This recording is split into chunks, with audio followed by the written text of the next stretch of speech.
प्रिय विद्यार्थियों, DSS online कक्षा में आपका स्वागत है। मैं हिंदी अध्यापक हेमवती नंदन सिंह।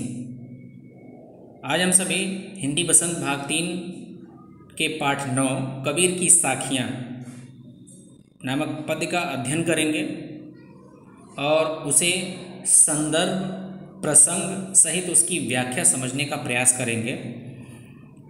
यह कबीर की साखियाँ जो शीर्षक लिया गया है, यह कबीर की जो रचना है साखी उससे है और इसके जो कुछ पद हैं यानी 5 पद इस साखी नामक रचना से अवतरित है, लिया गया है, जो आपके पाठ्यक्रम में है। और उन्हीं पदों को हम संदर्भ, प्रसंग सहित व्याख्या के साथ ग्रहण करेंगे और समझने का प्रयास करेंगे कि कबीरदास जी ने मुख्य तौर पर क्या संदेश दिया है, क्या हमें समझाना चाहते हैं।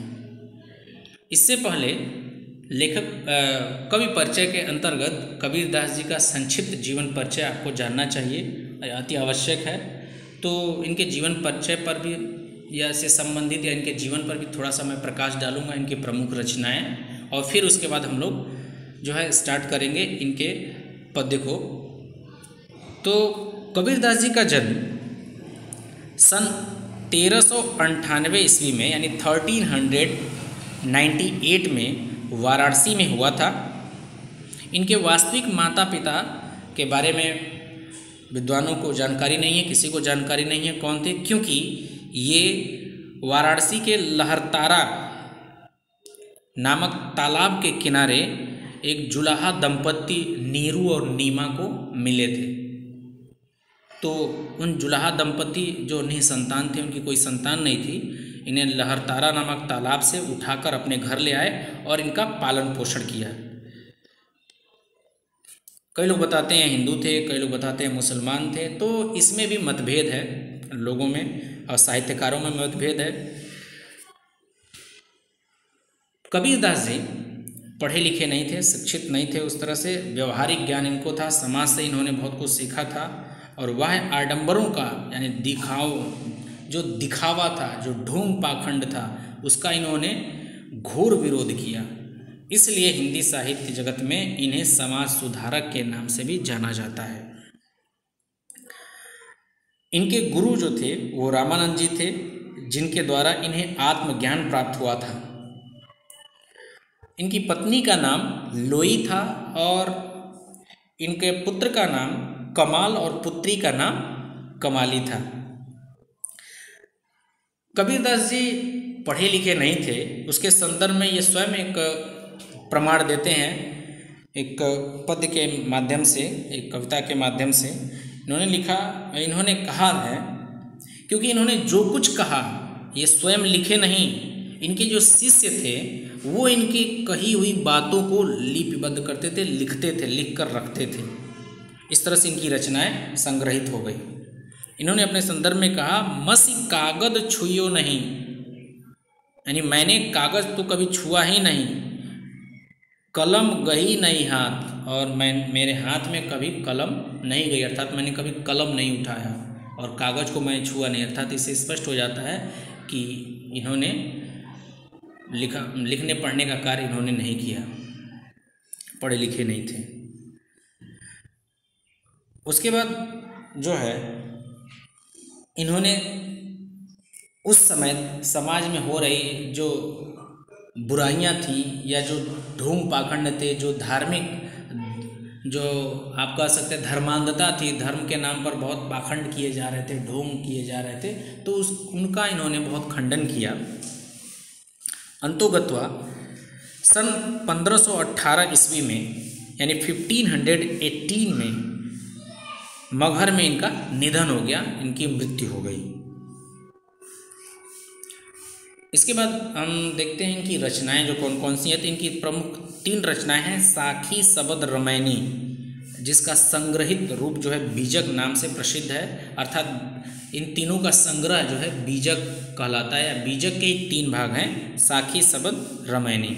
तो उसी साखी में से कुछ पद जो है आपके सिलेबस में है, जिसे हमें पढ़ना है। तो आइए प्रारंभ करते हैं। जाति न पूछो साध की, इसमें पहला जो है पद, जाति न पूछो साध की, जाति न पूछो साध की, पूछ लीजिए ज्ञान, मोल करो तरवार का, पड़ा रहन दो म्यान। अब इसमें सबसे पहले इसका हम संदर्भ देखेंगे। जैसा कि आप सभी इससे पहले भी जानते हैं कि जितने भी मैंने कविताओं की व्याख्या की उससे पहले संदर्भ बताया और बताया कि संदर्भ में आपको क्या क्या लिखना है। तो संदर्भ आप इस प्रकार लिखेंगे कि प्रस्तुत पद्यांश हमारी पाठ्य पुस्तक बसंत भाग 3 के पाठ 9 कबीर की साखियाँ नामक शीर्षक से अवतरित है या लिया गया है, और इसके कवि कबीरदास जी हैं। इसका प्रसंग हो जाएगा, इसमें प्रसंग में हम लिखते हैं कि मुख्य रूप से इसमें किन बातों पर प्रकाश डाला गया है, उसका निचोड़ क्या है, की पॉइंट क्या है, उसको हम लिखते हैं। तो इसका प्रसंग हो जाएगा कि प्रस्तुत पद्यांश में कबीरदास जी ने यह बताया है कि मनुष्य के बाह्य रंग रूप का कोई महत्व नहीं होता है, महत्व होता है तो उसके आंतरिक गुणों का, और उसके आंतरिक गुणों और अवगुणों को ही हमें महत्व देना चाहिए, न कि उनके रूप रंग का और बाहरी स्वरूप का। उदाहरण के द्वारा उन्होंने समझाया भी है। तो अब इसकी व्याख्या देखिए। जाति न पूछो साध की, एक वर्ड आया है साध, यानी साधु, यानी सज्जन व्यक्ति। साध यानी भला आदमी कह सकते हैं आप, या सज्जन व्यक्ति। तो कबीरदास जी कहते हैं कि सज्जन व्यक्ति की जाति नहीं पूछनी चाहिए, पूछ लीजिए ज्ञान, हमें उससे उसका ज्ञान पूछना चाहिए, उसके ज्ञान के संबंध में जानकारी लेनी चाहिए, और न कि उसे जातिगत रूप में महत्व देना चाहिए। जो सज्जन व्यक्ति है उसकी जात नहीं, उसके ज्ञान को महत्व देना चाहिए या पूछना चाहिए, ज्ञान के बारे में पूछना चाहिए।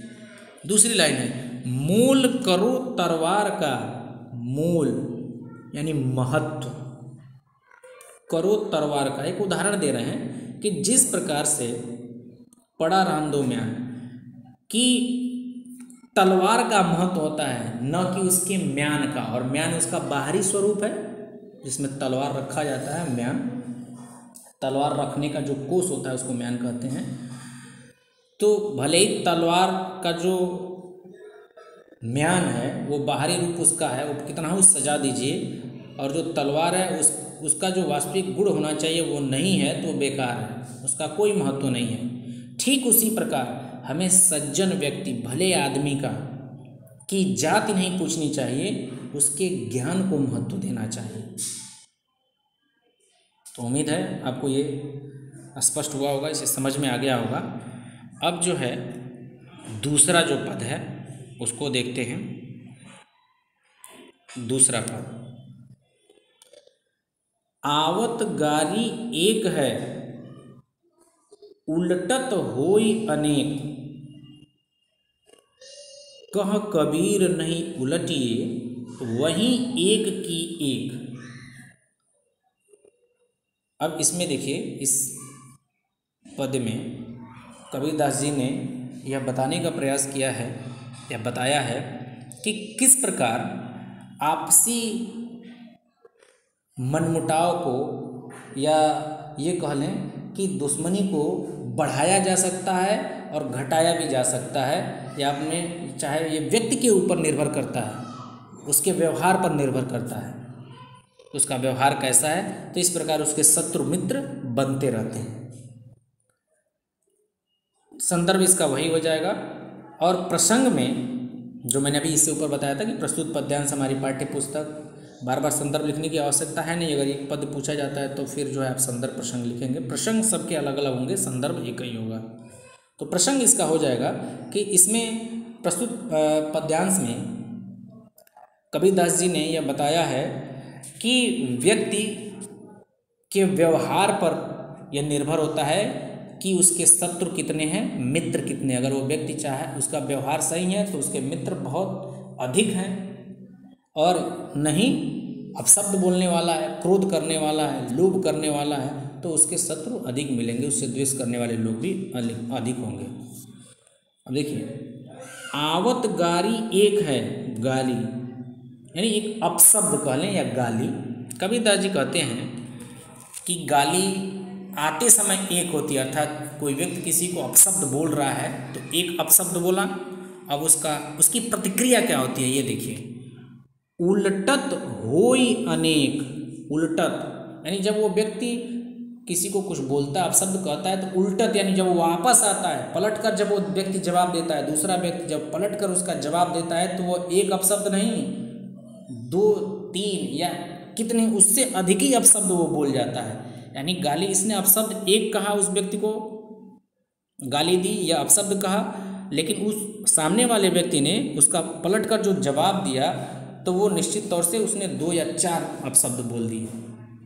तो वही बात है, आवत गाली एक है। कबीरदास जी कहते हैं कि गाली या अपशब्द आते समय एक है, लेकिन उल्टत हो या अनेक, जब सामने वाला प्रतिक्रिया करता है तो वो अपशब्द की संख्या बढ़ती जाती है। कह कबीर नहीं उलटिए, कह कबीर यानी कबीरदास जी कहते हैं नहीं उलटिए, यानी जवाब मत दीजिए, प्रतिक्रिया मत व्यक्त कीजिए, वहीं एक की एक। अगर किसी व्यक्ति ने आपको अपशब्द बोल भी दिया है तो आप उसे सहन कर लीजिए, उसका पलटकर जवाब मत दीजिए, पलटकर उसको अपशब्द मत कहिए। अगर ऐसा करेंगे तो वह अपशब्द जो है या वह गाली है एक की एक, यानी वहीं की वहीं रह जाएगी, उसकी संख्या में वृद्धि नहीं होगी, अर्थात द्वेष भी नहीं बढ़ेगा, शत्रु भी नहीं बढ़ेंगे, और अपशब्दों की संख्या भी सिमट कर रह जाएगी। अर्थात कहने का तात्पर्य ये है कि मनुष्य के व्यवहार में ही दूसरों को विरोधी बना लेने वाले दोष होते हैं। यदि मनुष्य चाहे तो अपने व्यवहार से, अपने वाणी से किसी को अपना विरोधी दुश्मन बना लेगा, और चाहे तो अपने व्यवहार और वाणी से ही किसी को मित्र बना लेगा या अपने पक्ष में कर लेगा। इसलिए उसे अपने आचरण को सुधारना चाहिए, व्यक्ति को अपने आचरण पर विशेष ध्यान देना चाहिए। तो आज के लिए इतना ही, क्योंकि इसमें 5 पद्य हैं, 2 मैं पढ़ा दे रहा हूँ, इसके बाद से अगले पीरियड में आप जो है नेक्स्ट जो 3 पद्य हैं वो आप पढ़ेंगे। उम्मीद है आपको समझ में आया होगा, और जो कठिन शब्द आए हैं बीच बीच में बहुत ही इजी हैं, बहुत ही आसान है, क्योंकि इनकी भाषा को कहा जाता है कि पंचमेल खिचड़ी है या सधुकड़ी भाषा, आम बोलचाल व्यवहारिक भाषा का इन्होंने प्रयोग ज़्यादा किया है, तो कठिन शब्द नहीं है। और जहाँ जहाँ आए हैं मैंने उसका निवारण किया है काठिन्य निवारण के अंतर्गत। तो इसके अतिरिक्त भी यदि आपको कोई समस्या होगी तो आप बेहिचक जो है पूछ सकते हैं व्हाट्सएप के थ्रू, और फिर कॉल करके इसका समाधान किया जाएगा। आज के लिए इतना ही, धन्यवाद।